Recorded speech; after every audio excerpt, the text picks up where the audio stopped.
What's up, guys and gals? Welcome back to my itty bitty channel. Today I'm back on the Super Jet project. Basically gonna use this expanding foam, and I'm gonna fill in the voids that are behind these footholds that I installed. All I did was just drill a hole in a couple spots, and then the foam will do the rest. And then I'm gonna pull the handle pole off because my plan is to shorten the handle pole by about 2 to 3 inches, and I'll show you how I go about doing that. It's going to expand into this area here that's void behind it, and then any areas where the foam was kind of notched out, and same with right here, and it'll just take up that dead space. You know, it's pretty strong anyway, but I always do this when I do footholds. I just put foam back in there and it just does its thing and seals it up pretty nice. And then it gets really messy and squirts out these holes, and I have to go back and clean that up.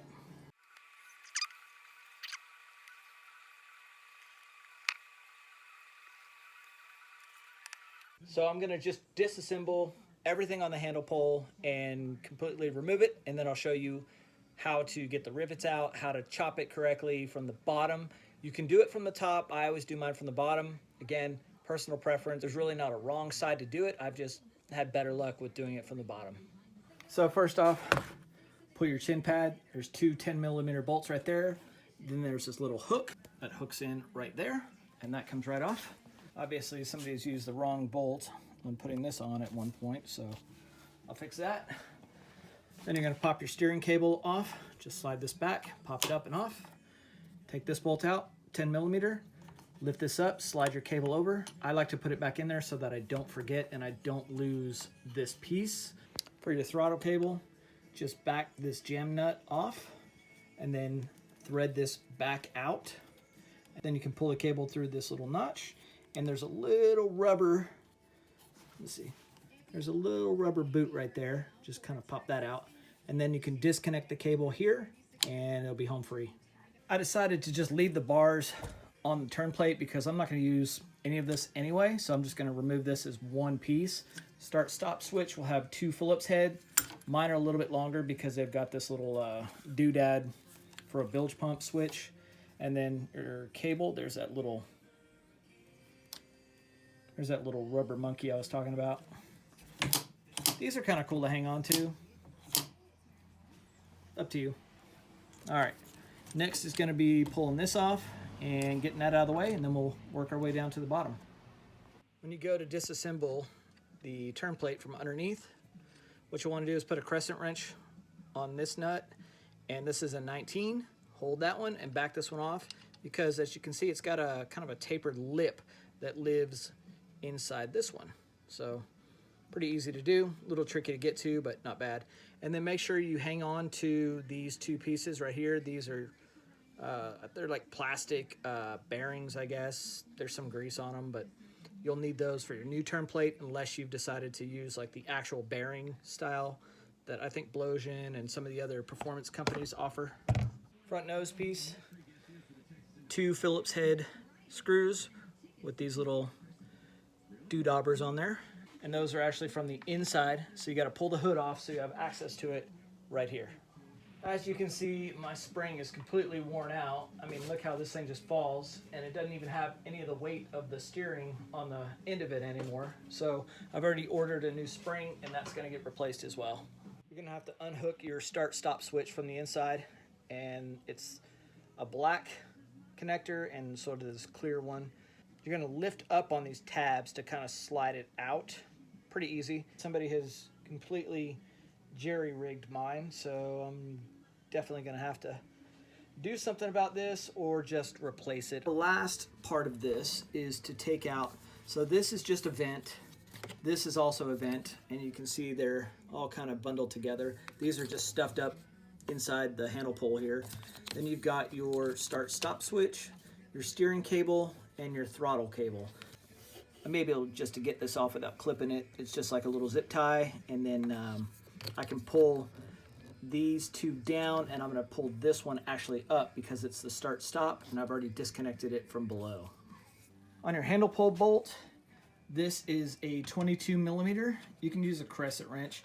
You don't need to hold the other side because it actually threads through. So just pop this side off first, and then you'll actually need the wrench on the other side to back it out. And there it is. So your throttle cable and your steering cable will live right here and just stay in here.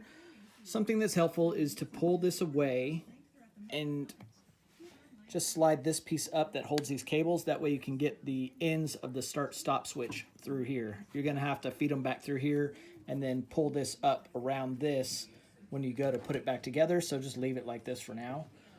So everything that's right here is just gonna stay here and hang out. And now we can get to working on the bottom part of this handle pole.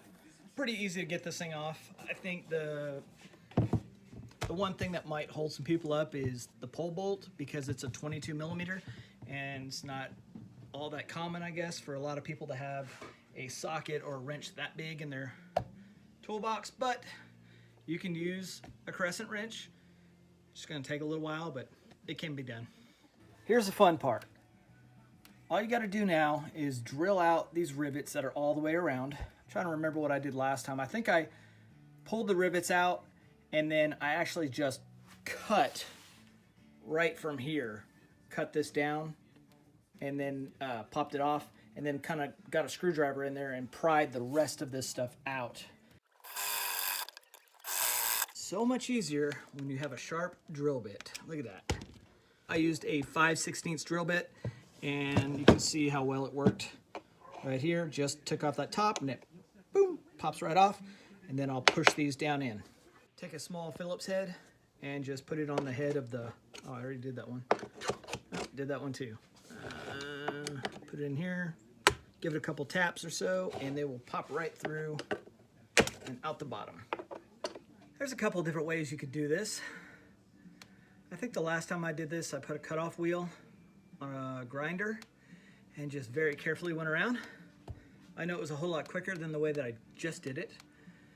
But if you're a glutton for punishment like I am, evidently, you will just use a handsaw, not a hacksaw. Unfortunately, the hacksaws start twisting and you'll get a weird uneven cut.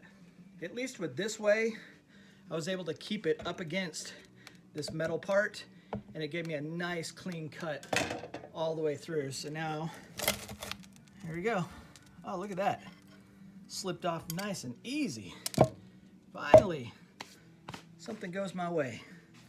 All right, underneath here, there is, this one got bent a little bit, I'll have to straighten it out.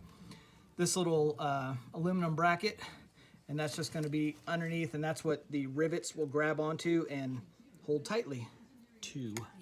There's one on the bottom side, and there's one on the top side of the handle pole here. So if I just took this part off and put this back on, I will have shortened the pole by about 1 inch. But I think I'm gonna go 2 inches total, and that should be perfect. I'm not a tall rider. I'm only 5'6", so you know, I don't need this thing super duper short to get way over the hood like that. I'm just a recreational rider.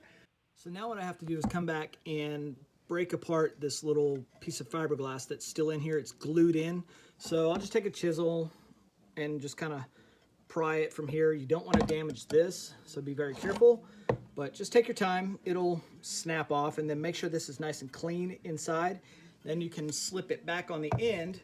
Now, if you just want to shorten it 1 inch, which I'm already there, then all I'd have to do is take this out, slip this back on. What I'm gonna do is take this off, put this back on, mark it, and then make one more cut, and I'll know I'm at 2 inches. And then I will put this back on, and you want to rivet it with stainless rivets. You can use some epoxy in here and glue it, and then put the rivets through. What I like to do is just put it on, drill the holes, and then epoxy this, slide it on, and then put my rivets through, you know, pretty soon after, so it's not dried on there. And then you can clamp it down and let it dry, and you're ready to reinstall this bad boy. Oh, there we go. I got this one completely cleared out. You can see all that fiberglass is gone. Now, something that's kind of cool, when you go to reassemble this and you've got your handle pole cut at whatever length you want, when you slide this in, you'll see it's gonna rest up against here. So as long as you have a nice, clean, flush cut, it's gonna sit right here and right here. That measurement is 1 3/8 inches. So that should help you to measure how much you want to chop off your handle pole. I think I'm gonna do about another inch or so on mine and reassemble it. So slide it back in, put some epoxy around the inside, slide your handle pole in, drill your holes for your rivets, use stainless steel rivets, and reassemble opposite of how you took it apart. Pretty easy peasy. All right, thanks for watching. Stay hungry, stay foolish.